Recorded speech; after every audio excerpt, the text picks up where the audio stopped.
So, this story isn't your typical reincarnation story. Our protagonist for today was reincarnated as a sword. Yeah, you heard me right. He was literally a sword.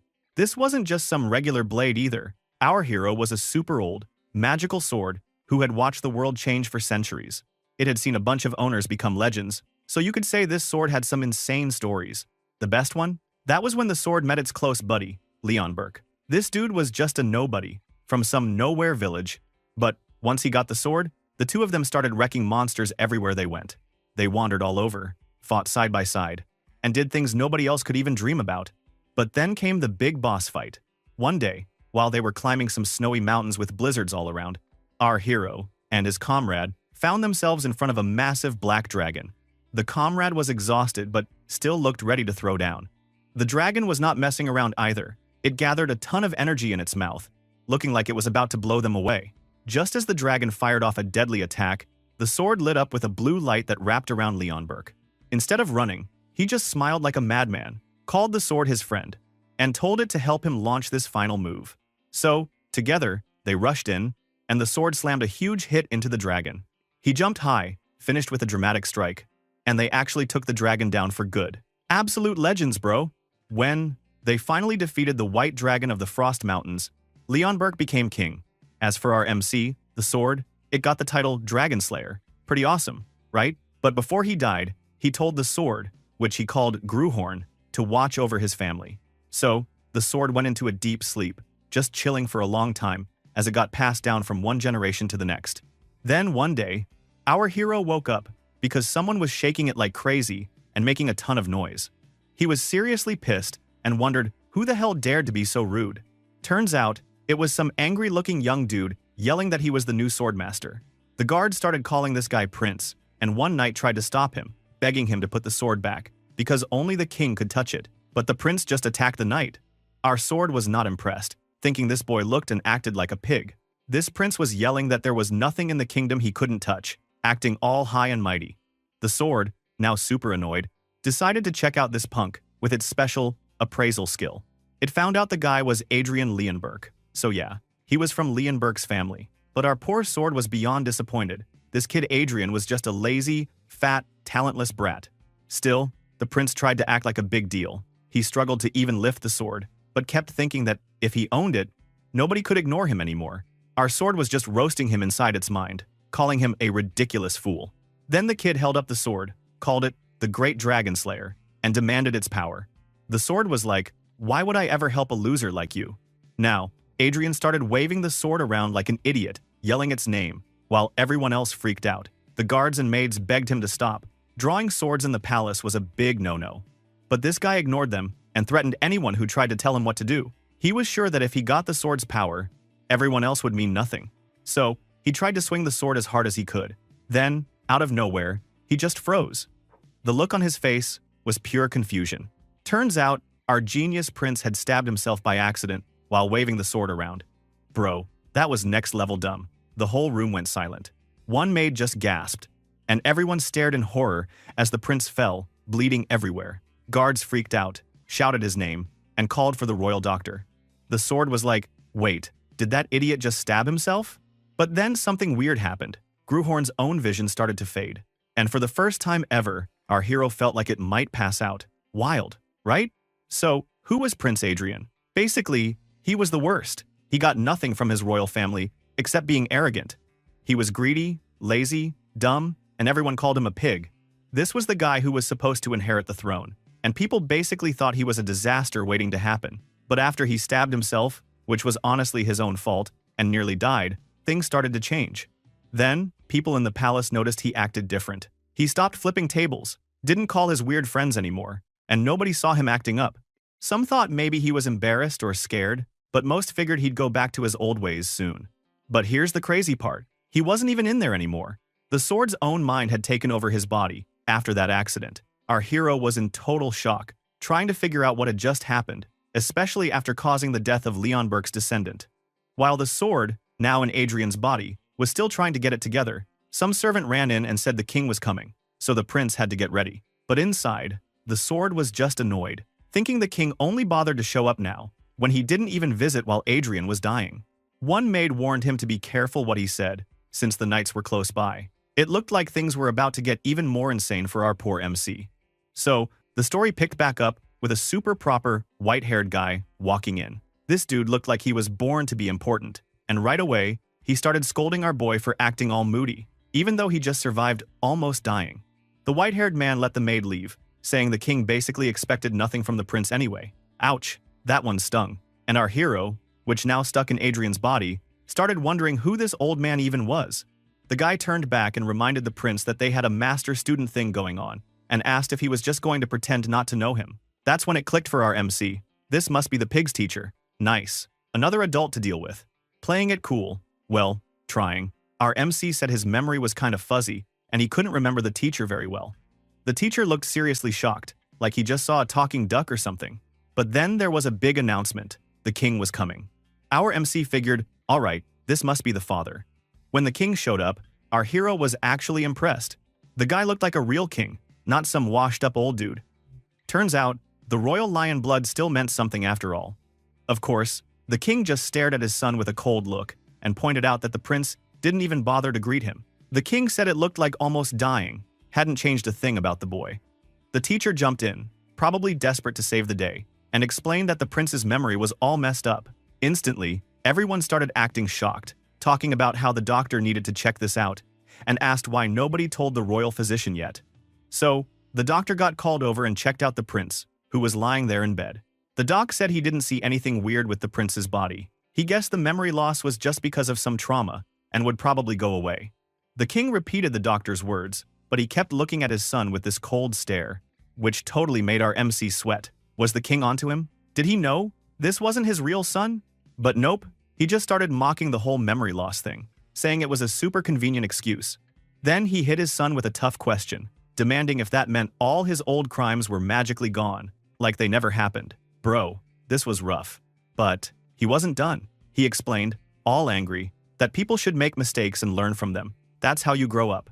But if you forgot everything, like his son did, then there was no chance to learn at all.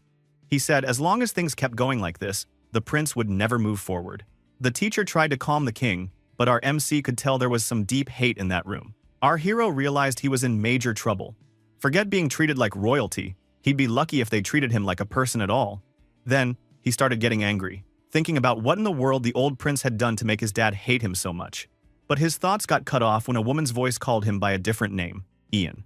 Suddenly, the queen came in, hugged him hard, and tried to comfort him. She told him it was okay to be confused and that his memory would come back soon. She didn't care about the past at all, she just nearly choked him with her hug. Then she took his face in her hands and started worrying about how thin he'd gotten, which made our MC super confused. What thinness was she even talking about? But even with all that, the queen looked honestly happy to see him awake and safe. She warned him not to go near that dangerous thing again. Yeah, she meant the sword, awkward, and said she'd been terrified he might never wake up. Our MC felt kinda guilty, knowing her son was actually already dead. But all this motherly love just felt super heavy. Finally, she said goodbye, promising to visit soon, and left as the night rolled in. Adrian sighed when she was gone, finally able to relax for 1 second. He started thinking about his fate. His old friend had asked him to look after his family, but here he was, having killed one of them, by accident. Even though it wasn't really his fault, he still felt rotten about it. But the sword decided, if things had to be this way, he'd try to live a good life. Not just for himself, but for the dead prince too. He'd spent his whole sword life fixing people's messes. So, what was one more? Even if this new body was fat and weak, he could still work with it. He'd trained a lot of heroes before, right? So, our MC chose his first mission. Fix the mana heart. He started meditating and tried to gather mana, the magic energy stuff.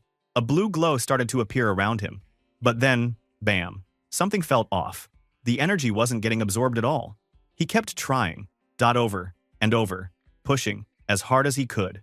But all he got was an explosion of energy and a whole lot of pain. Then, he hit the ground, hurting and raging, and wondering what kind of broken body this was. He screamed inside his head, totally desperate and angry, wishing he could just have his original sword body back. Normally, he could have just forced the mana in, but not this time. Right then, a maid walked in, carrying some weird-looking drink from the queen. She said it might taste gross, but it was good for his health, and she hoped he'd be grateful instead of throwing the bowl, like his old self would have. While the maid looked nervous, Our MC just stared at the drink, totally focused. He realized it had mana in it. So, without hesitating for even a second, he gulped the whole thing down in one go. That's our boy. When he sees a chance, he takes it. The maid just stood there staring, totally shocked, while Adrian finished his weird magic drink and quietly told her to get out.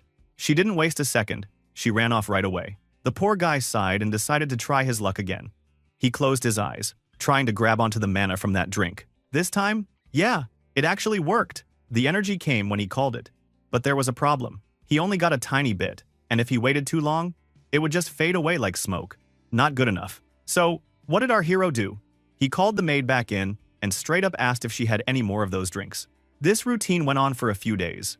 Drink, meditate, grumble, repeat, until finally, he managed to save up enough mana to actually try the important stuff. He was so hyped, he could barely sit still. He realized he could finally create a mana heart, something he'd done a million times before, for everyone else. This should have been easy, right? But then, out of nowhere, a pain hit him so hard he nearly screamed. Poor guy finally understood all those cries his old students used to make. Turns out, making a mana heart hurts like hell when you're not just a sword. But he had to fight to stay awake, because if he passed out, all the mana would go wild and straight up wreck his body. So, our boy bit his tongue. Ignored the pain that felt like it might tear him apart, and focused hard. Bit by bit, he got the raging energy under control, carefully guiding it where it needed to go. At last, he felt the mana heart form inside him. He dropped to his knees, totally drained. But, bro, he did it. This time, it wasn't about making a mana heart for someone else. This was his own. For the first time ever, he couldn't help but yell that he finally did it. And then, bam, this orange status window popped up right in front of him, just like those game screens people always talked about. It said he'd created a mana heart, which was wild, because he remembered sending messages like that to his masters back when he was a sword. Next, a bunch of system messages started rolling in, saying the connection to the source was restored, but it was all glitchy and weak. Most of his old sword powers were useless now, except for a couple, and even those only worked a little. It turned out he could use something called the third eye and third ear, but it was limited use only.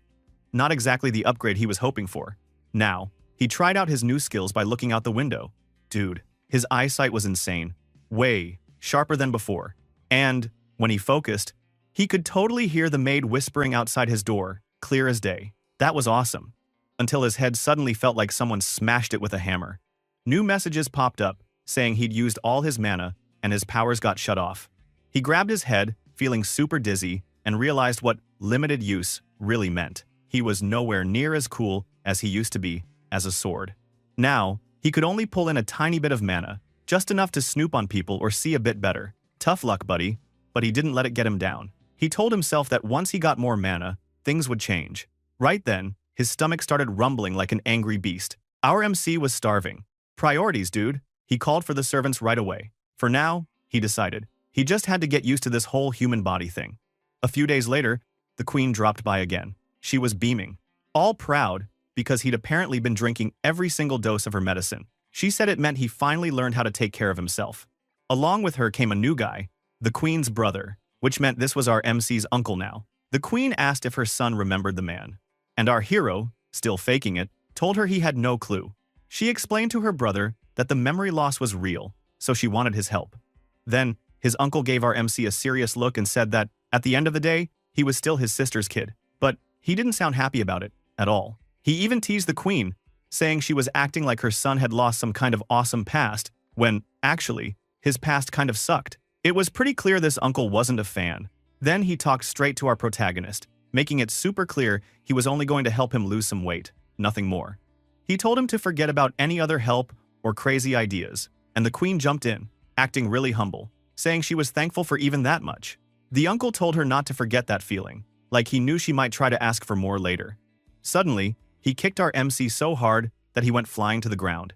He stood over him and said, from now on, every bite, every drink, even every breath would be under his control. Prince or not, none of that mattered anymore. If our boy wanted real training or better treatment, he'd have to prove himself. The uncle did toss out a little hope, though. If the MC worked super hard, maybe he'd teach him one family secret move, but he was clearly just making fun. But our hero was furious. Like, who did this guy think he was talking to? Did he not know that the person inside this chubby body was the legendary sword who trained the greatest knight ever? The uncle just thought the prince was trembling from fear or embarrassment. But then, the MC stared him down, called him uncle, and threw down a bet. He said, half yelling that in 6 months, he would make his uncle acknowledge him, and if not, he'd do anything the uncle wanted. But if he won, the uncle had to grant him any wish he chose. That definitely got the uncle's attention. So, his uncle agreed, probably thinking this would be a fun way to mess with the fat prince. But our MC had fire in his eyes, and he was dead serious. It was time to turn things around and wipe that smug look off his uncle's face. Game on. Meanwhile, our boy, who the poor guy stuck in this chubby, useless body, was feeling the heat after making that crazy 6-month bet with his uncle. He grumbled about how heavy and annoying this body was, but he got right to work, focusing all the mana he had on burning fat as fast as possible. Bro, he was totally serious about getting stronger. Suddenly, his uncle spotted this blue mana aura swirling around him and pretty much freaked out. He demanded to know what he was doing and asked if he had seriously made a mana heart already. Our hero just grinned, acting all cocky, and let his uncle know he'd managed that trick a while ago. Then he poked fun, asking if the uncle was starting to regret their bet. But did the uncle look impressed? Nope. Instead, he snapped at our MC, asking where he'd picked up such a primitive technique and warning him he had no idea how big a mistake he'd just made. He explained that the mana heart thing was some ancient, low-class method only low-rate mercenaries used. Man, our MC nearly exploded inside.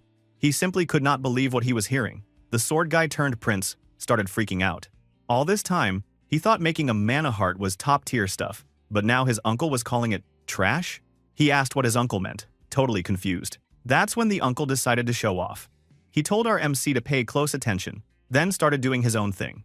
Adrian watched, stunned, as his uncle's mana twisted together into glowing rings. The uncle explained that this was the mana chains technique, and its whole job was to crush the aura from a mana heart. He said it was way easier and more stable, too. On top of that, he dropped a history lesson, saying even the famous Count Eli family fell apart a century ago because they clung to the mana heart technique. Nobody bothered with that old-school move anymore. Later, our MC sat with a thick book on mana chains, finally admitting to himself that times had changed. He learned that wizards now used magic circles to gather mana, but knights wove these chains instead. The number of chains was everything. 1 chain, 2, 3, 4, all the way up to 5, which was super rare. As he read on, he realized this wasn't just some made-up junk. He got to a chapter about some guy named Altringen and froze. That name rang a bell. Back in his sword days, a nutty dude named Ernest Altringen had challenged him for the title of Sword Saint, using skills that were neither magic nor normal sword stuff. That made our MC grin a little, remembering those days, and he started to wonder what ever happened to that crazy guy.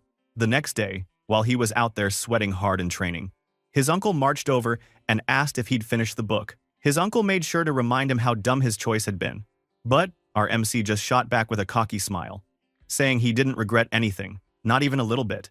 The uncle looked ready to pull his hair out, thinking the kid was either too stubborn or just clueless. Then, Adrian tried to explain that not all mana hearts were the same, and asked if the uncle ever heard about difference in level. That just made him sigh and roll his eyes, saying that sometimes some idiot mercenary gets it in their head that they're a hero from the past, but every single one of those losers ends up stuck at 2 chains, never getting further. Then, his uncle threw down a challenge of his own, telling our MC that if he was really different, he should go beat a knight with 2 chains. If he could pull that off, he would actually become his guardian, like his mother wanted. That made Adrian laugh inside. Having this jerk for a guardian sounded more like a punishment. That last comment ticked off the uncle. Suddenly, this insane aura flared up all around him as he started listing off his titles: Count of the Kingdom, Commander of the Northern Army, Master of the Black Spears, and one of the 5 Silver Lions. Bro. Dude was flexing hard and angry. Even worse, he announced that he was a 4th-rank knight, meaning he had woven 4 chains. He told our MC his full name, Vale Balorhard, and said he might even become his support one day. When he finished bragging, our boy asked if that was proof enough. Right then, a group of knights showed up and ordered the uncle to cool it and stay away from the prince. But he wasn't scared. He just smirked and told him not to back out of their deal later. His uncle shot back with the same kind of sneaky smile. So, you knew this rivalry was just getting started. After that, training totally wrecked our MC. He collapsed, barely able to breathe, while his uncle called it a day. He leaned against the table, feeling like he might actually die from all the pain and effort. In his head, he could practically hear his uncle's voice, laughing at him and trash-talking, saying stuff like he'd be lucky to even beat a knight with one chain. Never mind two. Dragging himself through the palace hallways, our MC cursed his uncle, calling him a total demon, and nearly tripped over his own sore feet. Then a voice called out, saying he'd been waiting for him. It was the royal doctor, who acted all thankful that the prince remembered him, even though he was just a lowly healer. He asked what he was doing there, and the doctor explained that the queen had ordered him to cast some healing magic on him. Then the moment he started getting his green healing energy ready, our MC freaked out, yelling for him to stop and shoving him out of the room before he could finish. He said he didn't need any of that. Not today. Dude was furious. If he got healed now, all the pain and sweat from his brutal training would have been for nothing. His knight just stood there, watching in silence, like he couldn't believe what he just saw. Honestly, our MC was a mess, but hey, at least he wasn't giving up. That's something, right? Anyway, now, it's time for our boy to eat. He was halfway through stuffing his face when he suddenly heard some dude call out, announcing he had arrived. The knight quietly told him it was the third prince, Jillian. Our MC, still new to all these royal faces, had to pretend he knew what that meant. Right then, Jillian walked in like he owned the place, looking all smug. He made some comment about hearing what happened to Adrian, and said he actually looked better than expected, which apparently disappointed him. What a nice brother, right? Our boy shot back with no warmth at all, asking what the hell Jillian wanted, and if he was just here to mess around, because he had nothing better to do. Well, that hit a nerve. The third prince gave him a look that could kill, and said he had heard a fun rumor, the whole bet with Count Balorhard, the 2-chain knight challenge, all that stuff. Then, just to spice things up, he leaned in and told him he wanted to be the opponent in that duel. When his brother left, our MC just sat there, confused and a bit annoyed, wondering who this cocky punk actually was. He started grumbling in his head about how sad Leonberg's descendants had become. The knight explained that Prince Gillian was famous for being a sword genius even as a kid. Our hero rolled his eyes at that, not impressed. But the knight added that he had already made 2 mana chains by the time he was 14, which made even our MC pause for a second. Okay, maybe the guy was a little bit special, but whatever. Before he could finish his train of thought, a maid came staggering in with a massive mountain of letters. She looked like she was about to collapse, and announced that all these were for the prince. That got his attention. He stared at the pile, wondering why. Suddenly, all these people cared about him. He opened up a few letters and realized every single one was a challenge to a duel. Apparently, half the kingdom wanted a shot at knocking him down a peg or two now that the bet was out in the open.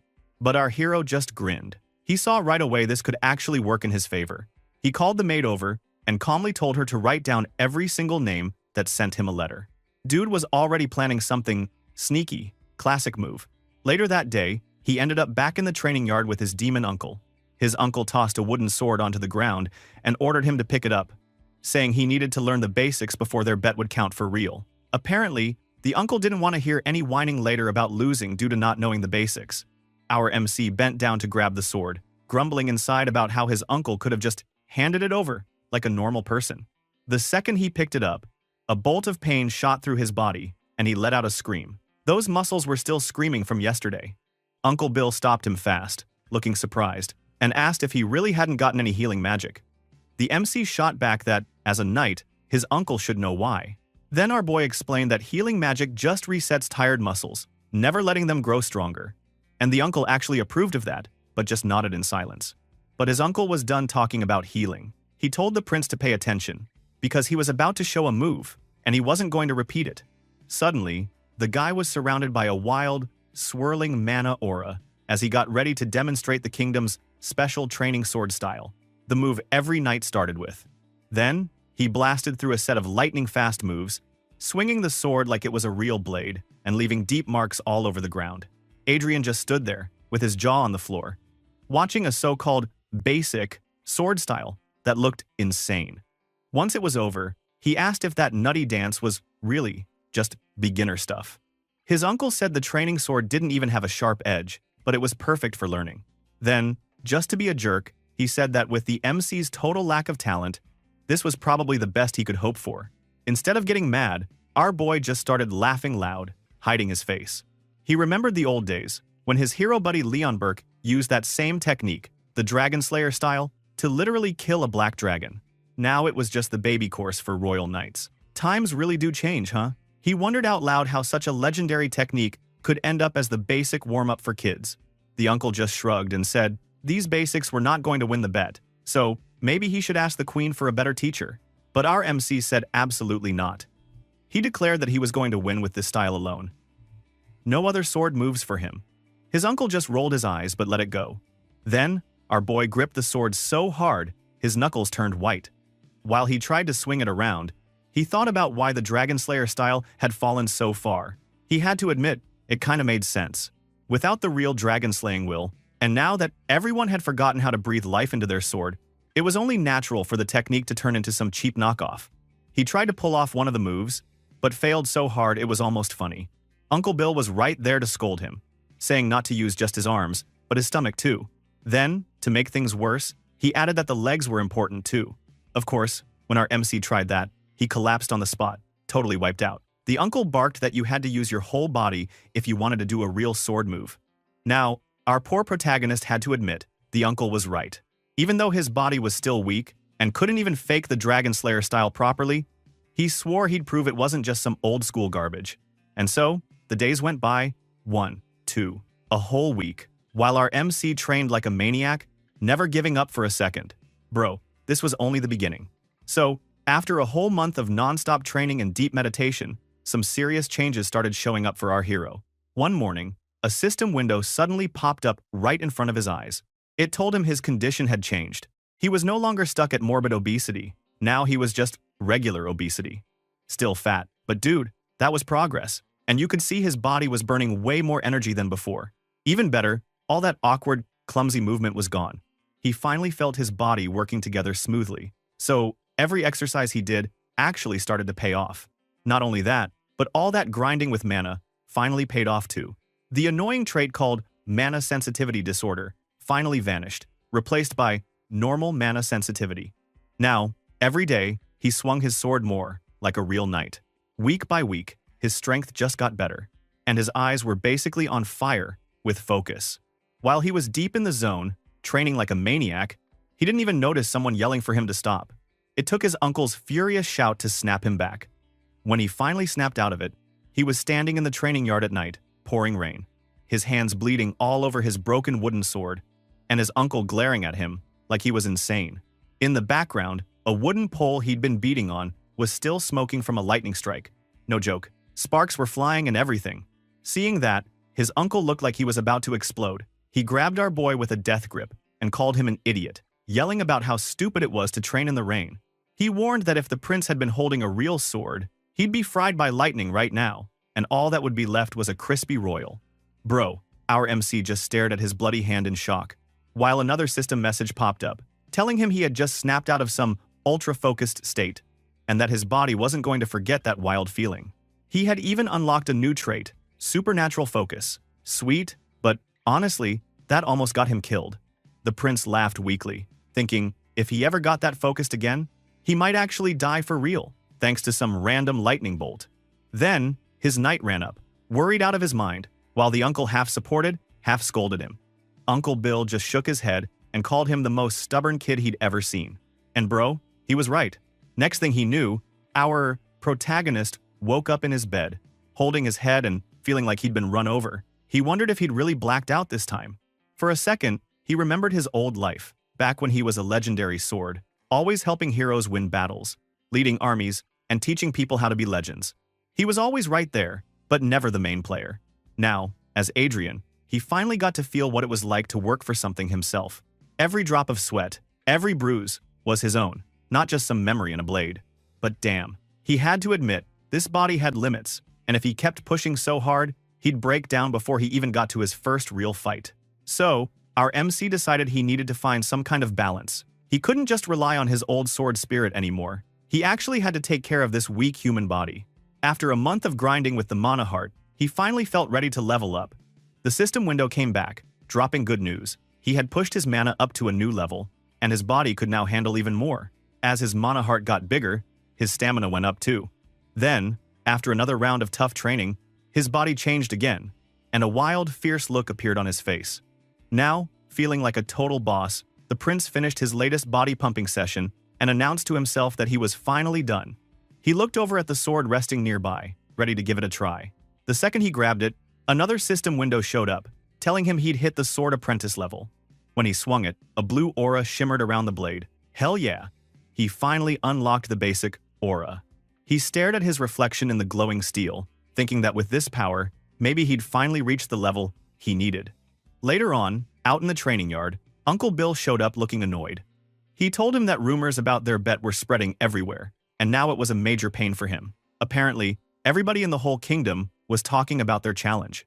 He said it might be smart to hurry up and pick a training partner before things got even more out of control.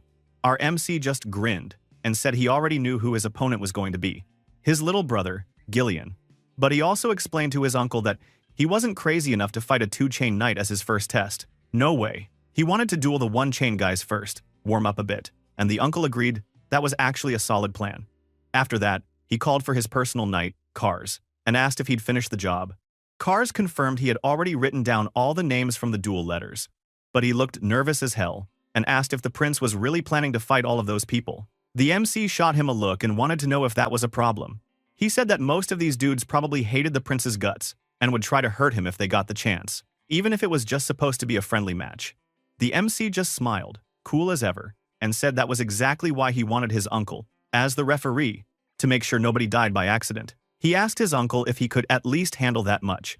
Man, our MC was feeling confident now. Maybe too confident. But hey, after all that pain and sweat, he'd earned it. A few days later, it was finally time for our boy's first duel. The challenger was this guy, Taylor Tailheim, a young dude with a chip on his shoulder the size of a whole wagon. As he walked up to the first prince's palace, he couldn't stop thinking about how much he hated this place. All he could see in his mind was the face of that scum prince who lived here. Well, that guy was still burning with anger from something that happened years ago. At a royal banquet, the old Prince Adrian had called Taylor's family peasants right in front of everyone. That insult had made his family a joke with the other nobles ever since, and he wanted revenge more than anything. When he arrived for the duel, he did all the right noble things. He bowed and greeted the prince, but inside, he was promising himself that today, he'd finally get payback. He introduced himself as a trainee knight with one chain, saying he used his family's special sword style. But our MC? Yeah, he just looked at him like he was nothing special and wondered why Taylor was being so formal when this was just a training match. Then, like a real jerk, the prince said Taylor seemed way too weak to be a knight. Bro, that hit him right in the pride, making his anger boil even more. He decided right then that all the rumors about the prince being a total jerk were true. Before Taylor could snap and start yelling, a strong voice cut through the tension. It was Count Ballarhard. Yep, our MC's scary uncle. He told Taylor that he understood his feelings, but he needed to chill out because the duel hadn't started yet. Suddenly, it hit him. He was standing in front of the legendary Count Ballarhard himself. Dude almost fell over, trying to show respect, bowing deeply and saying it was the honor of his life to meet the Count. The Count just nodded and acted like it was no big deal. Our MC couldn't help himself and joked that it looked like his uncle was the real prince here. The uncle didn't let that slide and said if he'd behaved better in the past, things might be different. Our boy groaned, asking his uncle to please stop bringing up old stuff every single time. The Count ignored him, looking bored as ever, and told both guys to take their positions, then officially announced the match was starting. It was go time. The two fighters stared each other down. Taylor fired up his blue aura, then dashed forward, warning the prince to be careful, and jumped into the air for a dramatic attack. Our MC just stood there, cool as ice, waiting to block, and honestly, looked like he was bored. As Taylor came crashing down, he noticed that this guy was using way too many unnecessary moves. With a lazy little smile, our hero blocked the attack like it was nothing. Taylor's whole face twisted in shock. He couldn't believe the prince's mana heart could stop his mana chain attack. Supposedly, that was impossible. But the prince just shrugged and told him maybe it was because Taylor only had a single ring in his mana chain. He even joked that the hit felt like a tiny sting, which made his jaw almost hit the floor. Meanwhile, in the crowd, some knights noticed a weird sound coming from the swords. Cars, our MC's personal knight, looked confused. But Uncle Bill knew exactly what was up. He stared at the fight with a deadly serious face, realizing he was witnessing the rare sword's cry, something almost no one ever saw. Taylor lost it, shouting that this was impossible, then charged again, swinging like a madman. The opponent's swords smashed together in a crazy flurry, and this time, our boy had to work for it. He screamed and kept attacking faster and faster, actually forcing our hero to back up and defend. Then, the swords clashed hard, and a burst of light exploded, sending them flying apart. He stood there, breathless and shaken. That's when the prince figured out why everyone said mana chains and mana hearts were complete opposites. He could feel the mana inside his chest, almost going in reverse. That sounded painful, bro. But even with his body freaking out, he didn't lose his swag. He looked at Taylor, remembered who he was, and told him, with a cocky grin, that he should try calming down a little. Now, our MC got serious. He pulled all his senses deep inside, imagining himself sinking into a dark, silent ocean. There, in his mind, he reached out to the sleeping power within him, ready to wake it up. He called out to the part of his soul shaped like a massive dragon, not caring if it was called demonic or holy. When he touched it, the system flooded him with messages. His mana heart had accepted a giant will, and now it glowed a special color just for him. In his head, something called the Dragon's Eye opened, and the system confirmed. He had just awakened the true will of the Dragon Slayer. Then, a wild red aura burst around Adrian, pulsing with the memory of the sword that once killed dragons. His eyes shined bright red, and the power just kept growing. The system told him the Dragon Slayer heart was now active, and his energy merged perfectly with the sword's only purpose to kill dragons. Taylor's face turned white as he stared at the prince, frozen in fear. In his head, he was freaking out, asking himself what kind of monster the prince had become. At that moment, Count Balarhard's voice exploded across the field. He shouted for both of them to stop, his voice full of panic. But our MC, with his dragon eyes blazing and his red aura swirling, was ready to strike. His uncle yelled again, even louder, trying to stop whatever insanity was about to happen. But the prince didn't even slow down. The uncle realized in his heart just how dangerous this sword really was. He remembered the prince's only request before the fight ever started. If it looked like he was about to kill someone, then his uncle had to step in and stop him. Well, looks like that time was now. Our boy was about to go all out, and who knew if anyone could really stop him? So, Count Balarhard didn't mess around this time. When it looked like our boy was about to go full dragon and maybe kill someone, the Count just let loose with his insane blue aura and smashed in at the last second. Their powers crashed into each other like a thunderstorm. But, let's be real, our MC, even with all that dragon energy, was still a total rookie compared to his uncle. The Count's attack just blasted him clear across the training yard, straight into a wall. Ouch, bro, that had to hurt. When the dust finally settled, he was standing tall like the boss he was. And our hero? Well, he was lying in a pile of broken wall pieces, probably seeing stars. That's when the royal guards rushed in, all freaking out. One of them started yelling, asking what the hell the Count thought he was doing, and reminding him that beating up a royal was basically asking to get executed. But before things could get messy, our hero, still on the ground, by the way, stopped them. He managed to say, with a busted voice, that he actually asked his uncle to step in like that. Now, his personal night cars just stared at him like, bro, is this dude for real? But the prince added, while spitting out a little blood, that he definitely didn't ask his uncle to smash him into the ground that hard. Then he just passed out. Classic. When he woke up, he was deep inside his own head, checking out his mana heart. And yeah, he was freaked out. His mana heart was almost totally shattered after that hit. He realized his uncle was on a different level, way above any of those newbie one-chain knights. Still, he was glad there was no real damage. He actually started grinning to himself, thinking things worked out okay, and that he still technically won the duel. But then, out of nowhere, his uncle's voice cut through the room, asking why in the world he was smiling.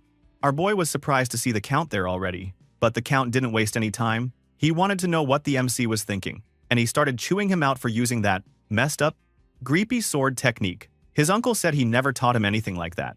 But the MC, cool as ever, just told him he was staying true to the essence of the blade. The Count almost laughed, thinking anyone who talked about the essence of the blade clearly never saw a real fight before. Still, he had to admit, even if it was disturbing, the killing intent our boy showed was a real thing in battle. The prince didn't expect that at all. He thought his uncle would start lecturing him about being a true sword master or whatever.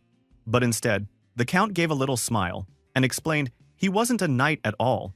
He was just a soldier, following whatever path led to victory, not the right one. He warned his nephew that his sword style was way too powerful, though. If the bloodlust inside him got any bigger, he'd lose track of who was friend and who was enemy. Adrian came back with a smart reply, saying that's exactly why he made all this chaos in the first place, to fix that flaw. His uncle said fine, He'd be watching closely to see if his nephew got devoured by his own crazy inner demon. After that, it was 3 full days of brutal training duels. Taylor, the dude who challenged our MC at the start, had to fight against the prince's blade, now loaded with pure killing intent, every single day. That was rough, bro. Pure suffering. On the last day, Adrian actually gave him a bit of praise for surviving all that madness. He even teased him, pointing out it must suck not winning even once, but Taylor just stammered and denied it. Then, totally out of nowhere, our boy asked a maid to bring him a super fancy box. He handed it to Taylor, saying he'd heard about his unforgivable mistake in the past. He said he didn't know if this would really fix things, but told him to give the box to Baron Tailheim as an apology. He told him it only had a teddy bear and a letter inside, nothing much. Then he just sent him on his way, hoping for a safe trip. Taylor just stood there, speechless, with the box in his hands.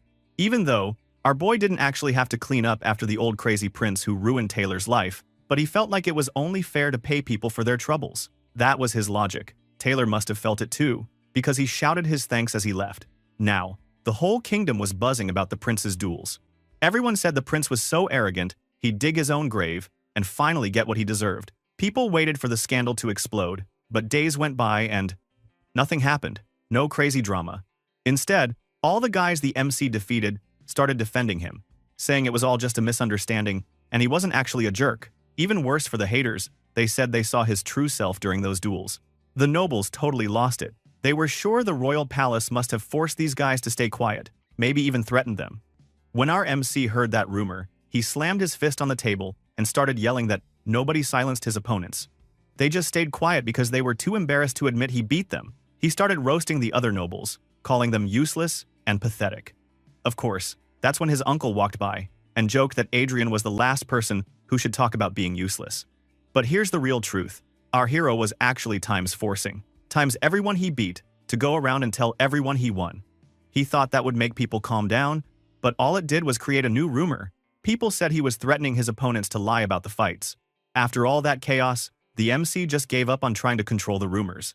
He decided to forget about what people thought and focus on training like a maniac. He threw himself into sword drills, working on every single move over and over until he could barely stand. When his training was over for the day, he asked Cars how many more challengers were left. He told him that today's opponent was the last one. Our MC sighed, since no one dared to challenge him anymore.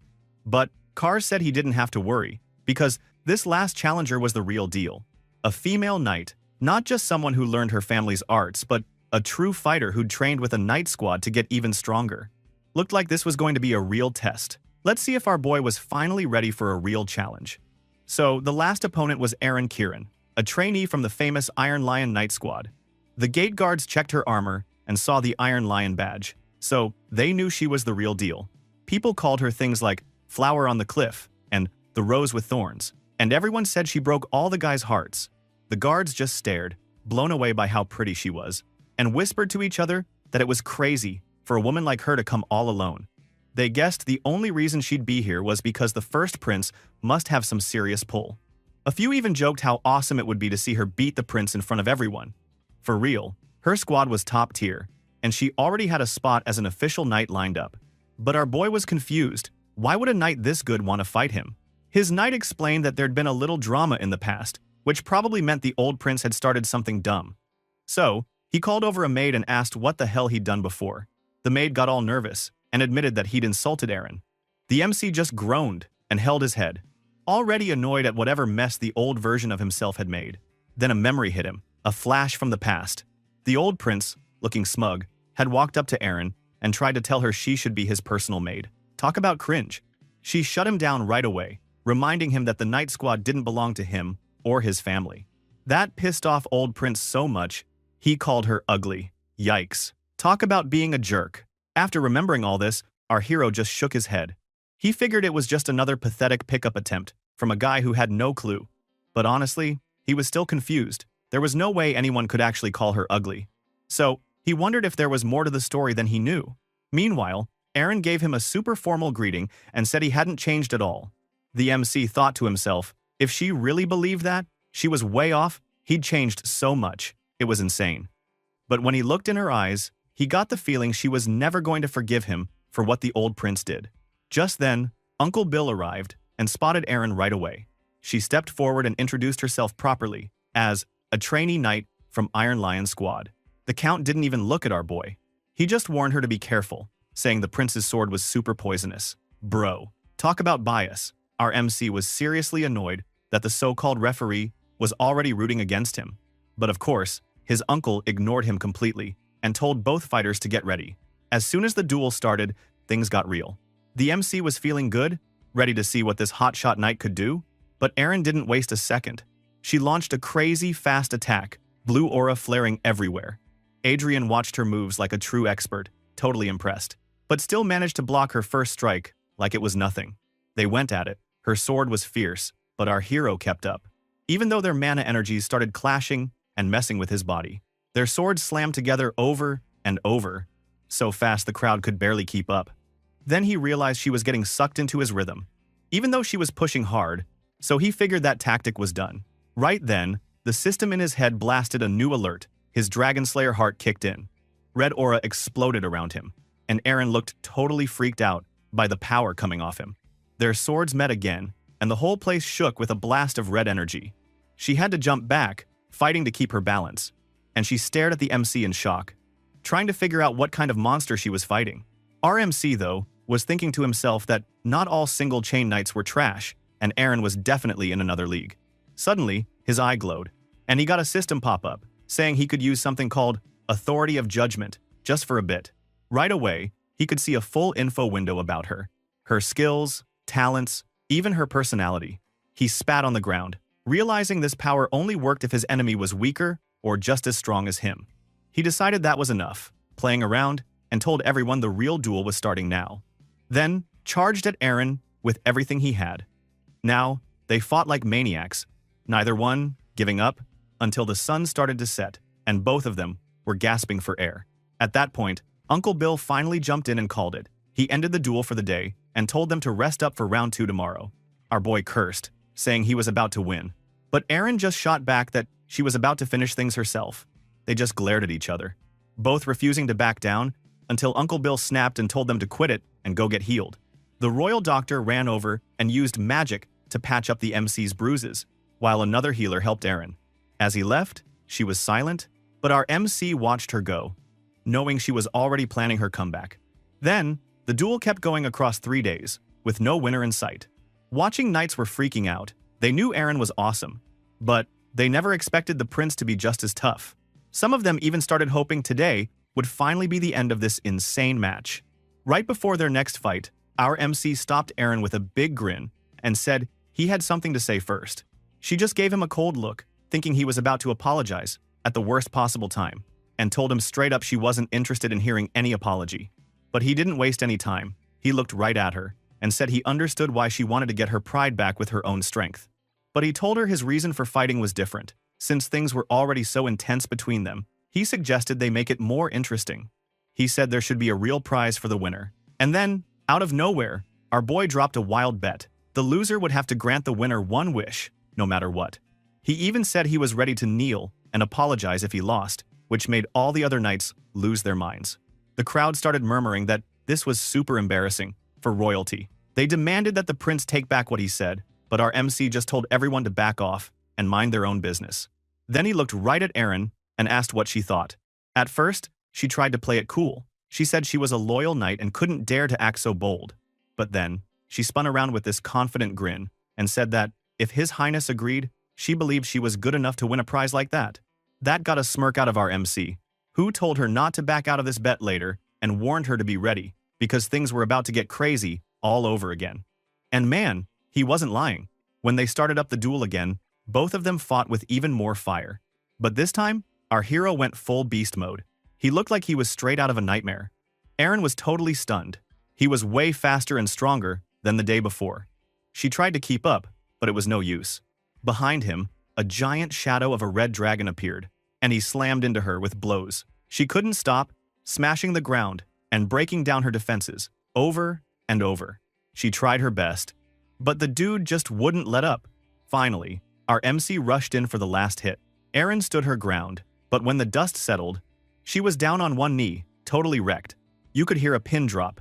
Everyone was dead, silent. Even the Count was just staring seriously. She couldn't even believe what happened. Meanwhile, Adrian just stood over her and calmly announced he'd won the bet. And then, boom! He hit everyone with the craziest prize request. He said his wish was that he wanted her. Aaron's jaw basically hit the floor. Talk about a plot twist. Meanwhile, over on the sidelines, the knight Kars was thinking back on his job as the prince's escort. He remembered how, when he first met the prince, he expected some out-of-control monster. But honestly, Adrian just greeted him coldly and kept his distance. Kars figured out pretty fast that the rumors were all wrong. The prince wasn't some awful bully. Actually, he watched him train like an absolute madman, even during a lightning storm. Once, all the knights watched as the MC trained through pouring rain, and some of them worried he'd pass out. Kars yelled at him to stop, but he just kept going, not even caring about the danger. Watching that, Kars started to get this weird feeling that maybe the prince was meant for something big. Of course, after the duel, when our boy announced he wanted Aaron as his prize, all the knights freaked out again. Kars even started to doubt himself, wondering if maybe he'd gotten the wrong idea about the prince after all. Meanwhile, Aaron wasn't having it. With fire in her eyes, she demanded if that was seriously his real wish. Our MC explained that, honestly, he didn't want her as she was now. He called her just a basic trainee who couldn't even beat a loser prince. Then he got real. He said what he truly wanted was the future of the knight, named Aaron Kieran.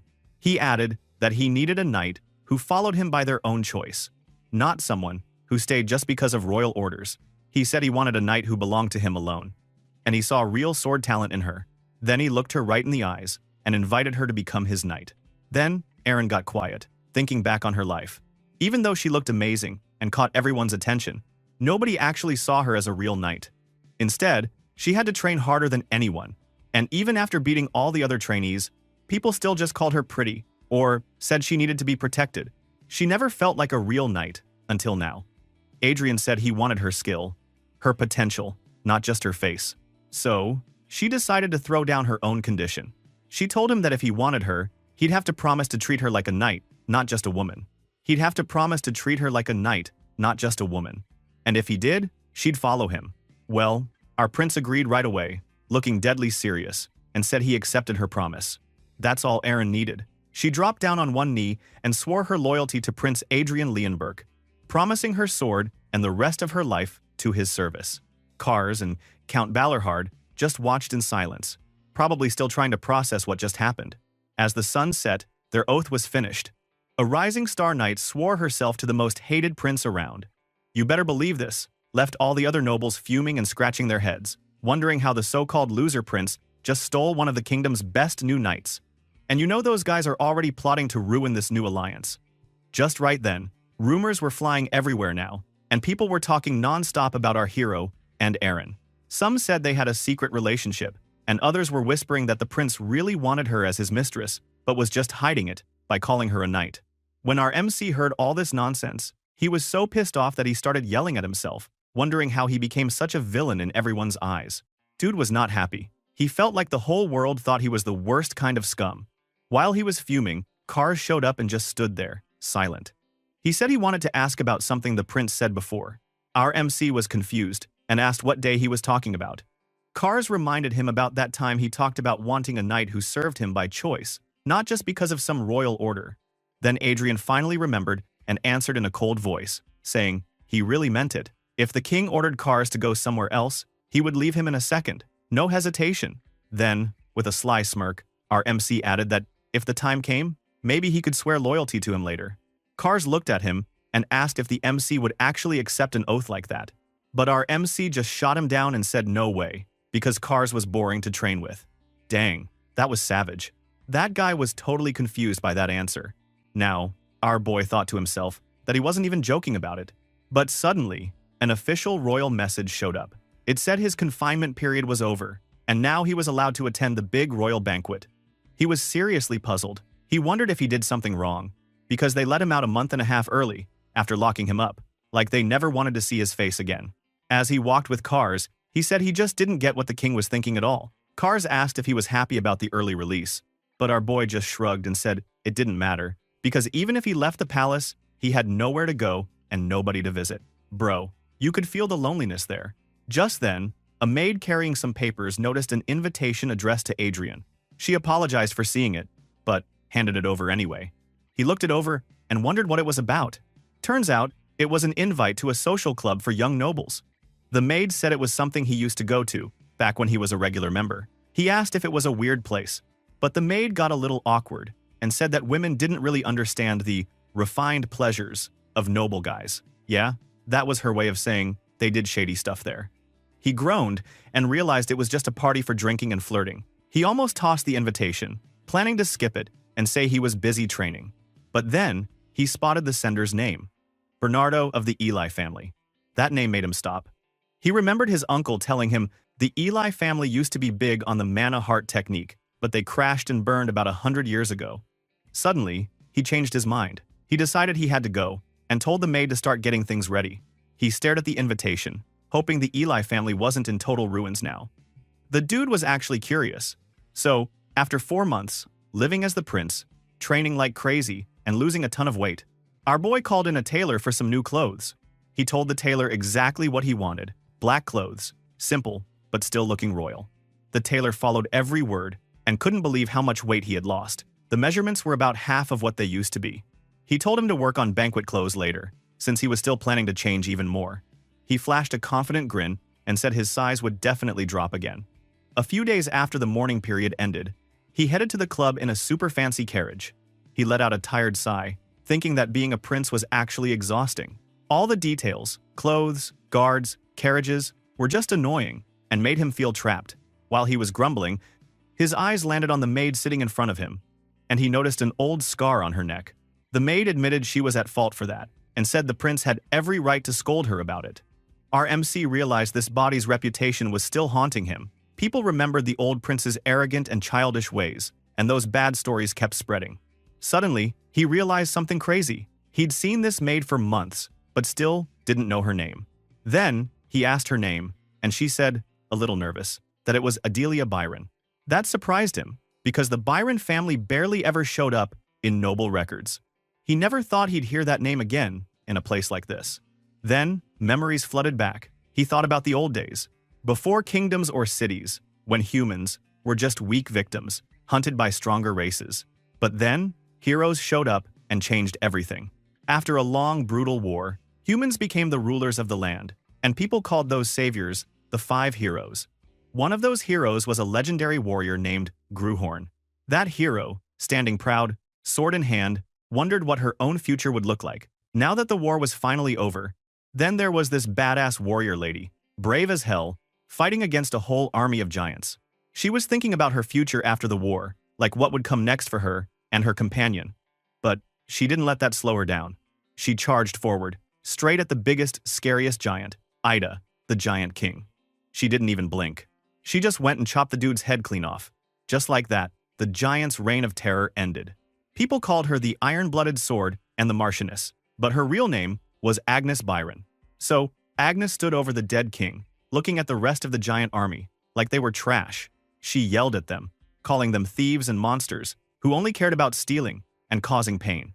Man, she was furious, and you could feel how much she hated those guys.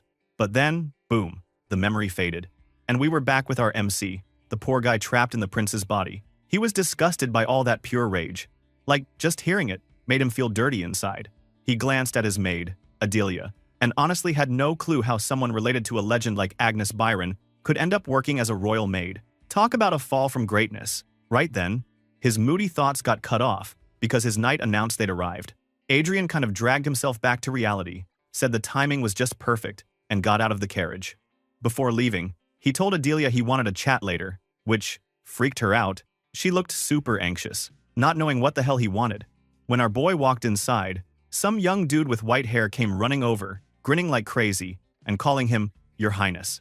He introduced himself as Bernardo from the Eli family, being all respectful and acting like he was super happy to see the prince alive and well. But our MC looked at this guy and thought he seemed like nothing but a spoiled party animal. Honestly, not impressed. Meanwhile, Bernardo was staring at Adrian, thinking he looked skinny and maybe even sick, but our boy just gave him a sly grin that made Bernardo pause. And when he nervously asked if the prince was still sick, our boy said, nope, he was fine and actually happy to be here. Then, with a weirdly confident smile, he put his hand on his shoulder and said it was all thanks to him, that today was going to be fun. Yeah, Bernardo looked pretty damn confused by that. Inside the club, things were wild. Young nobles were partying hard, loud, drinking, flirting with women, the whole deal. Bernardo kept an eye on our MC, thinking it was odd. See, the prince was famous for getting drunk and causing trouble with the ladies, but now our boy just sat there, calm as ever, holding a fancy drink and watching everyone with a cool vibe. It was a total personality flip, and everybody noticed. Then it got weird. Some noble walked up and started running his mouth about the MC and Aaron, talking about the rumor that the prince had plucked the flower of the Iron Lion.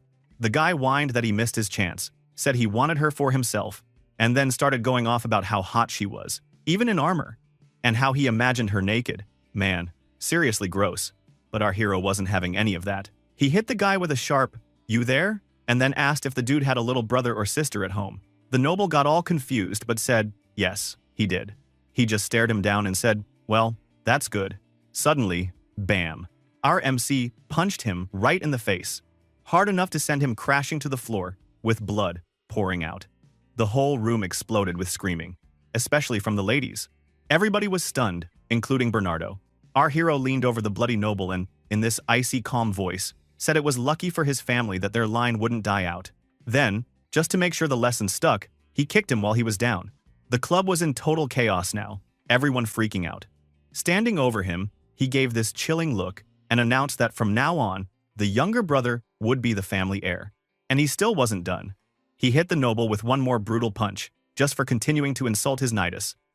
The place was a total mess by now, people panicking left and right.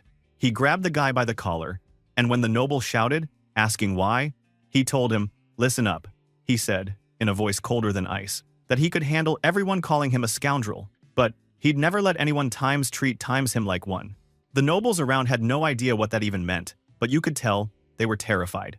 Apparently the fool still didn't get it, so Ardian decided the guy needed another lesson and punched him one more time, dropping him to the floor with a howl of pain. Finally, with the noble out cold and the club in shambles, he called out for Bernardo Eli. Bernardo rushed over, dropping to his knees, scared out of his mind, and waiting for orders.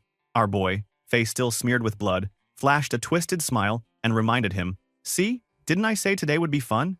Bernardo was shaking, not knowing if this was all some kind of sick joke, but our boy just ordered him to go get the court knights.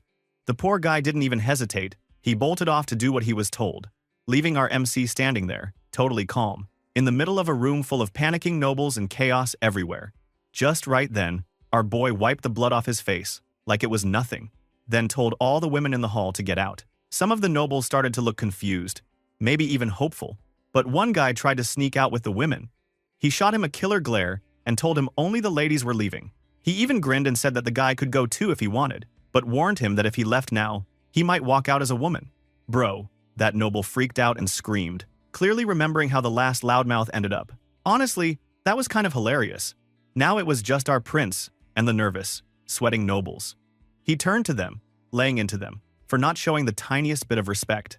He said none of them had even bothered to kneel for a royal, and they thought it was fine to mock him to his face and talk trash about his knight. The room was silent. Everyone looked like they wanted to disappear through the floor. Just then, the court knights marched in. Adrian stepped up and asked what kind of charges could be pressed in this situation. One of the knights explained that mocking a royal was a direct insult to the whole royal family, and you could see the nobles turn even paler. The knight kept going, saying, if you undermine the crown's authority, that's basically high treason. Another knight asked him who he wanted to arrest.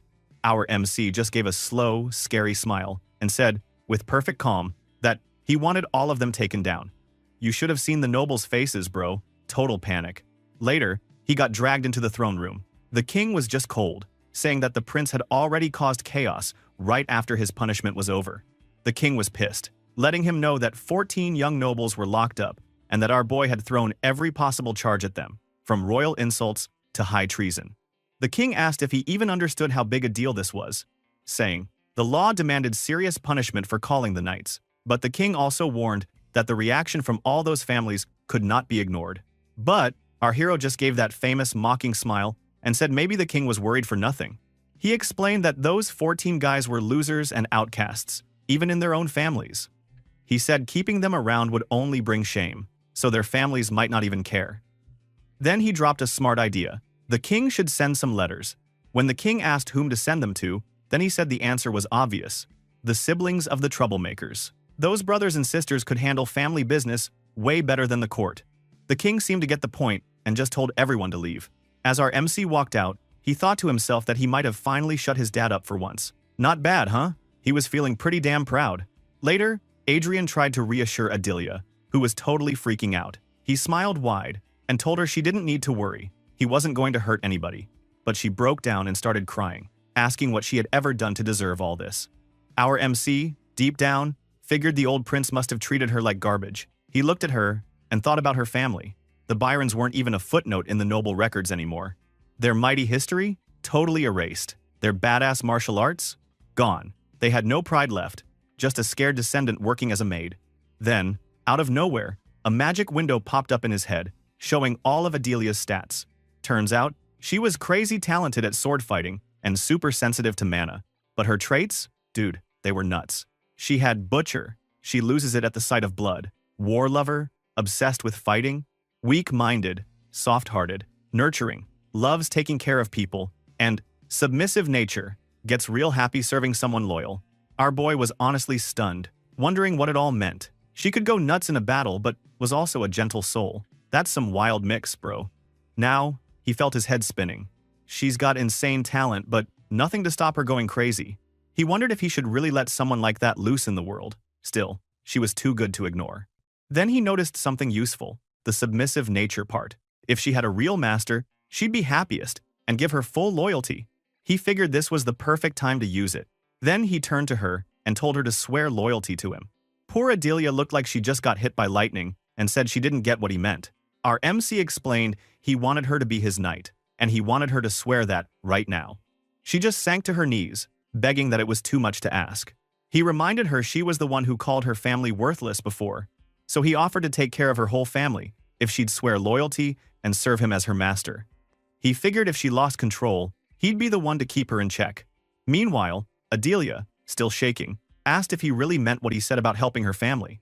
Our MC didn't hesitate. He said yes. Then he added that he'd even bring her family to the capital so she could see them whenever she wanted. That did it. Her face just lit up with hope, and she agreed, all fired up. So, just like that, he picked up a crazy, strong, loyal knight with a wild side. Now, Adelia knelt right there and swore her loyalty to our hero, calling herself the eldest daughter of the Byron family. She said she would serve him and dedicate her life to him as her master. Our boy placed his hand on her head, showing that he accepted her oath. Then he told her, straight up, that from now on, she had to obey his orders with no questions asked. She agreed. And, honestly, you could see happiness all over her face. But, while she looked super happy, the prince was just sitting there, wondering inside if this was a good idea or if he had made a huge mistake. Of course, nothing stays quiet in this castle for long. Wild rumors started flying everywhere. People said the first prince was back to his old trashy self, using gross tricks to force knights to join him. Some even said he was calling in only the sons of the rich and powerful, just to beat them up and throw them into dungeons. The latest gossip? That he made a maid, who had never even touched a sword, his direct knight. Everyone started saying he was just building a private harem, and calling it his knight squad. All this nonsense eventually reached the prince, and man, he was pissed. He asked Kars, his knight, when the whole world suddenly got so obsessed with his life. He said, for real, he had only picked one direct knight, and still, people hadn't shut up about it since the sun came up. Our MC imagined his dad, the king, probably getting a headache trying to clean up his son's mess, while rumors spread that the prince was busy playing around with women. His uncle, the count, was probably calling him a hopeless idiot, wondering if he'd totally forgotten about their bet. And his own little brother? That guy was probably making jokes, saying only someone like our MC would make a maid his knight. Then, our prince just felt exhausted, totally lost about how these rumors could spread this fast. But before he could even catch his breath, one of the maids came in and said the queen was coming. That was it. He just blew up, saying he was sick of these surprise visits. Then, the queen walked in, not looking happy, and told him she really thought he was starting fresh. But now, it looked like he was going right back to his old, shameful habits. She muttered under her breath that maybe this was for the best. Our MC, totally lost, asked what she meant. The queen perked up and said she figured out the cure for his behavior: marriage. She was now determined to pick the right wife for him, and told him to just trust her. Bro, he just stared at her, not knowing what to say, feeling like he had no clue what was happening in his own life. Later, Adelia sat in front of him. She asked if this oath thing meant she would have mana now. He told her, yeah, she would, but her mana would be extra special. Our boy gathered blue mana in his hands and started explaining that the world might have forgotten the Sword Queen, but he hadn't. He still remembered her. The way she moved her sword, and even the sound of her brave heart. Then, he pushed that mana into her, and boom, system messages popped up. They said she had discovered mana, the transfer worked, and her body was now stable. Then, with a flash in her eyes, another message said, she created her own mana heart. Anyway, now, Adelia sat there, staring at this golden aura around her, totally amazed, asking if this was really mana.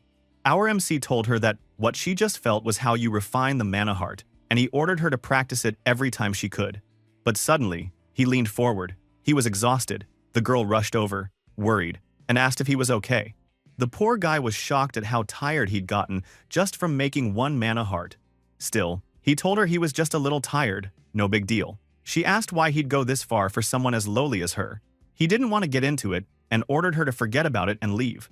But she just stood there, giving him a strange look. When he asked what was up, she bowed and promised again to serve him, with all her loyalty forever. The MC smiled and reminded her, hey, I'm your master now. Adelia said she'd never forget that, all fired up, but Adrian thought to himself that maybe he was the one who might actually forget. She was dead serious though, and promised to remember. A few days later, his night cars brought news. He said the royal guards were holding Bernardo Eli as a witness for the latest mess, and nobody could see him before the trial. Our MC asked if he was supposed to go to that trial too. Cars reassured him, no way, royals never have to stand in court. Adrian was relieved, but then joked that they were going a bit overboard, holding a whole trial for this. Adelia was nearby, polishing a silver cup while all this went down. He turned to her and asked how she was feeling lately. She got confused, but he explained he meant her mana heart. She said it was all good now. So, he told her that from today, she would join him for training. He ordered her to change into proper clothes and meet him at the training yard. He also pointed out she should put away the rag she was holding. She was a knight now, not a maid. Our girl looked shocked, but you could tell she was proud. And Adrian, well, he just kept going, ready to turn this wild bunch into true legends or burn the whole castle down, trying. Anyway, now, out in the training yard, our MC was busy doing his warm-ups, probably stretching like a legend, when suddenly, his uncle's voice cut in, asking what the hell he was doing. But nope, the old man wasn't talking to our boy. He meant Adelia, who was huffing and running laps in her shiny new armor. Adrian looked at him, kind of smirking, and asked if the Count really hadn't heard the rumors. He said, yeah, he was turning that girl into a real knight. Well, that just lit his uncle's fuse. The guy got all fired up, yelling about how knights must look like a total joke to the prince if he was pulling stunts like this. The Count started scolding him hard, saying it was insane to be so reckless right now.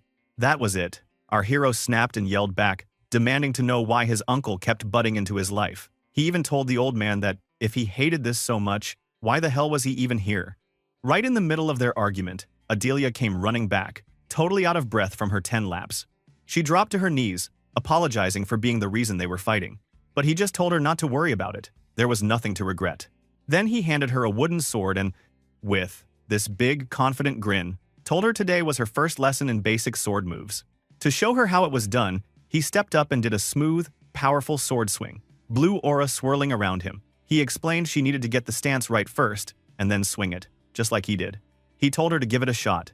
Meanwhile, Adelia, still gasping for air, took the wooden sword and nervously asked if she should do it like this. That's when her eyes flashed bright green. And, dude, she just nailed it. She basically copied the move perfectly. A blue aura exploded around her, and she hit so hard the ground cracked under her feet. Uncle Bill just stood there, open-mouthed, like he'd seen a ghost. Then, our MC was frozen too. He couldn't believe she got it on her first try, just by watching. Adelia looked up at him, all innocent, and asked if her stance was okay. He told her to wait a second while he tried to figure out what the hell just happened. At that moment, panic punched him in the gut. He remembered her submissive nature skill, meaning she'd follow the strong, not the weak. After everything his old self did to her, what if she ended up way stronger than him? Would she still listen to him, or would she just walk away? Before he could spiral any further, his uncle jumped in, way less angry now, and actually impressed, saying Adelia's talent was crazy. Our MC immediately grabbed his uncle's arm and practically hissed at him, asking what he was planning. He warned him to back off, making it clear that she was his. Of course, the Count just laughed, saying, "What could a newbie like the prince possibly offer someone this talented?" He called him a beginner who barely even touched a sword, and said there's no way he could handle her power. Now, our boy just thought to himself that his old buddy would have made this smug uncle run away, shaking in his boots. But he admitted he wasn't that man yet. Still, he decided no one else would ever take Adelia, not a single soul. After all, he was the king of giants, the dragon of light, the one who drank the blood of monsters. He was Gruhorn, damn it. At that moment, a system message popped up, saying part of his soul had awakened through his own will. A crazy red aura wrapped around him as he glared at his uncle and told him, hands down, she was his and nobody could touch her. He even ordered his uncle not to look at her or even think about taking her, because he hated when people tried to steal what was his. But all of a sudden, things started feeling weird for our boy. His mind went cold and dark, like he was drowning deep in some nightmare ocean. He wondered if his body was about to break from this power. He saw himself standing at the edge of a black hole, facing a furious fire monster trapped inside. He realized the evil sword inside him might eat his whole soul. If he lost control, that would be the end. But somehow, he managed to claw his way back and reached for a tiny bit of himself in all that chaos, trying to tame the wild power he had inside. When he finally snapped back to reality, his uncle was talking again. The Count said a normal knight could save the lives of 10 soldiers, and a great knight could save 100. But then, with this wild excitement, he yelled that a girl like Adelia, with her talent, could save 1,000 soldiers, or maybe even more. He just looked at his uncle, thinking, man, was this just his uncle's personal dream, or did the guy have some huge plan cooking? Because this wasn't just any man. This was the boss of the northern border, the guy who guarded the whole north, and you could tell he wasn't playing games. But Adrian didn't even let his uncle finish his big speech. He just shut down the whole idea. Cold, no thanks, not happening. Which made the Count practically explode. The old man started shouting about how Adelia could save a ton of lives, like he wasn't listening at all. But Adelia, totally serious and steady, stepped up right then and said her body and soul already belonged to the prince, and she couldn't follow anyone else's orders. The Count just stood there, totally lost for words, looking like someone had unplugged his brain. Right then, a system message flashed up in front of our MC. It explained that her super submissive personality made her automatically loyal to the top dog in the room, which, yeah, was definitely him. The prince couldn't help but give a sneaky little victory smile, knowing all his work wasn't for nothing. Turning to his uncle, he got extra cold and reminded him that his only goal here was to lose weight. He asked, all smug, if the Count had anything left to teach him now, or if he should just hit the road. He made it super clear. If his uncle wanted to keep showing up at the palace, he better stay out of our boy business. The Count didn't have any good comeback, so he just nodded, looking like he'd swallowed a lemon. But did the old man actually stay away? Hell no. The Count kept coming back to the palace, hiding in the background to watch Adelia train. Adrian honestly loved it. Every time his uncle saw she's getting stronger, his pride got stomped on a little more, and there was nothing he could do about it. Then, one day, while she was training, her wooden sword suddenly lit up with golden light. She freaked out, and honestly, so did both the prince and his uncle. The Count, though, seemed to know exactly what he was seeing.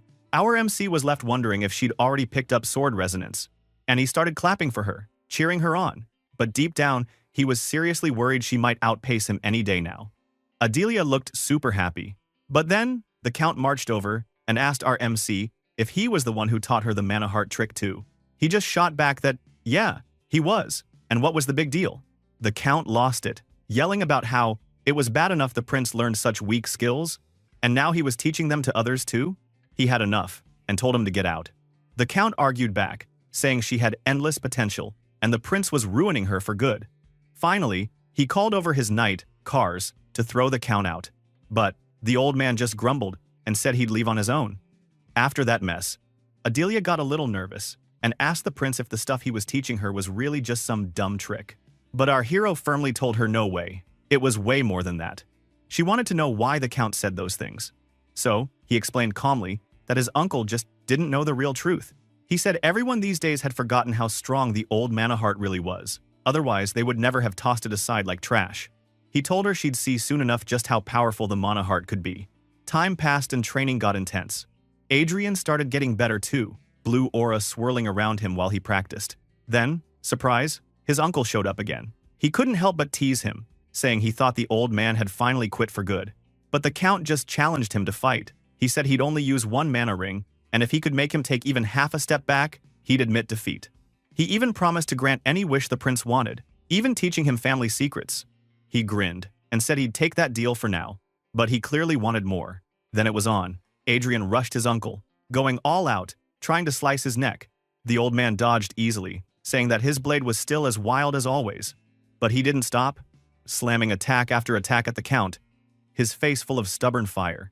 The Count dodged everything and kept this annoying, smug look on his face, surrounded by a scary aura. He started mocking our boy, asking if that was all he had. Then, with one hard blow, the uncle sent our boy flying back, and basically asked if he was done already. But our MC wasn't the type to give up. He stood back up, thinking to himself that, for all his uncle's attitude, there was one thing he couldn't deny. The Count was strong as hell. He realized his uncle was just waiting for him to waste his mana so he could crush him and teach him a lesson. With the mana heart at this level, there was no way to win. His uncle planned this whole thing. But instead of getting mad, the MC just smiled slyly. He started talking about stuff from 400 years ago, which made his uncle raise his eyebrows. Back then, knights with mana hearts pulled off insane feats. They could beat legendary monsters, no problem. Our MC complained about how, as soon as a new skill popped up, everyone dumped the old techniques like garbage. These days, everybody believed mana chains were way better than the mana heart. His uncle asked what the point of the speech was. He made it clear. He completely disagreed. He said the problem wasn't the mana heart, but the person using it, and pointed out not all mana hearts were created equal. Then he hit his uncle with a big question. Had he ever heard of something called the heroic martial epic? Then his uncle just scoffed when our hero tossed out his question about the heroic martial epic. The old man acted like the battlefield wasn't the place for annoying songs. So, the prince just grinned. He totally expected this attitude. Honestly, the Count was always calling the mana heart a cheap trick for mercenaries, so it wasn't surprising he didn't get it. The uncle cut him off, sounding extra annoyed, and told our MC to quit babbling. He even threw in a comment, asking if the prince needed more time to catch his breath. But our boy wasn't about to back down. He told him flat out that he didn't, and suddenly his eyes started to glow bright blue. Then things got wild. The prince began chanting out a serious spell, talking about how every knight's path becomes an accomplishment, and that 100 victories were his pride and his strength. The Count just froze, looking totally shocked. Suddenly, he got a system message. It said, the memory of those 100 victories over 20 trainees had been engraved into his heart. Another message popped up, telling him this accomplishment had become a real, heroic, martial epic. That power flowed straight into the prince's weapon. And another system message named it Epic of Duels, a normal rank heroic martial epic, created right then. The prince's eyes flashed with power, and the system announced the Epic of Duels effect was active. The result of all his dueling and training these last 6 months, with a thick blue aura swirling around him. He declared for everyone to hear that this was the true strength of the mana heart, the heroic martial epic. But the Count still wasn't impressed. He said it didn't matter. As long as the prince only had a mana heart, he'd never beat the power of a mana chain. And as soon as their swords clashed, the energy from the uncle's mana chains forced the prince's energy backwards, sending a wave of pain through our poor guy. The uncle noticed the prince could take pain like a madman, but our hero just powered through it anyway. Thing is, to get this epic, our MC had already fought over 100 matches and eaten that chain backlash 1,000 times. He made this epic of duels specifically to smash through chain knights like his uncle. Every duel, every ache, every reversal was burned into his soul, and now he set all that pain free. Aura burning, he shouted, that this was the power of a soul stained by pain. Even the Count had to admit he was finally starting to look like something special. He raised his sword, glowing blue and ready to go. Anyway, now, the fight turned nuts. When their swords crashed together, the Count blocked easily and threw out a cocky, "Is that all you got?" But our MC wasn't done. He kept up the pressure, pushing the Count further and further back. For the first time, he looked downright dominant. He was actually forcing the old man to retreat, but even with that, he saw the Count still wasn't going down easy. He had to catch his breath and steady himself. And that's when he fired back at his uncle, reminding him that not all mana hearts were the same. The Count just rolled his eyes and called our MC arrogant, then came at him hard, forcing the prince to go full defense. Their weapons smashed together, sending up a gigantic burst of energy. When the dust settled, the Count stood in the smoke and announced that the games were over. He actually praised the prince, saying his determination was really impressive, up to now. But then, he added that he would praise him while he was kneeling on the ground. And our MC realized in his heart, a normal rank epic just wasn't enough. Then the prince got all deep, talking about the old days. He said the knights from 400 years ago made a massive mistake. They wiped out every monster and threat, leaving nothing real for their kids to fight. They left behind all their skills and epics, but over time, legends faded and nobody believed in dragons or giant kings anymore. Sure, people created new heroic martial epics, but now they were based on beating 10 knights or 100 soldiers. Just people fighting people. No legends, no true heroes. Nobody could solve the new mysteries. The prince answered that, with mana chains, you could never reach true greatness or break through to something epic. Then, his uncle just laughed and wondered if the prince was drunk in the middle of the day. He said, none of this made any sense. Our hero just looked at him, thinking how arrogant and clueless his uncle was. Then, with his eyes blazing, he said he'd show everyone just how much power they'd thrown away. If nobody remembered, he'd be the one to teach them how to shatter dragon scales and drink dragon blood, just like in the old days. While he started reciting the dragon-slaying epic, another system message popped up, warning him that his body couldn't handle this level of power, and he started bleeding under the pressure. The system cut off most of the epic, letting him recite only a tiny piece. One verse, a little sliver of the real thing. Our MC gritted his teeth and announced with total determination, split the dragon scales. Now, both swords smashed together, sending red and blue energy flying everywhere. The Count was floored, feeling his own power getting devoured, realizing he might actually lose control. The explosion rocked the whole training ground, blowing apart half the arena. When the dust cleared, the prince crashed to the ground so hard, his guards started screaming in terror. His uncle stood in the middle of the mess, and the prince dragged himself up, facing him.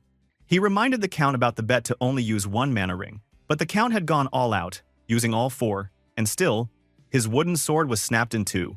Our MC stood there, victorious, pointing out the supposed truth that hard energy could never beat. Chain energy was a lie. Then, right in front of everyone, he declared that Count Vale Balorhard had lost. But while the prince stood there, a dark power was raging inside him, and some voice deep down begged him to stop rejecting this path. But it was way too late for that. In the end, our boy collapsed on the ground,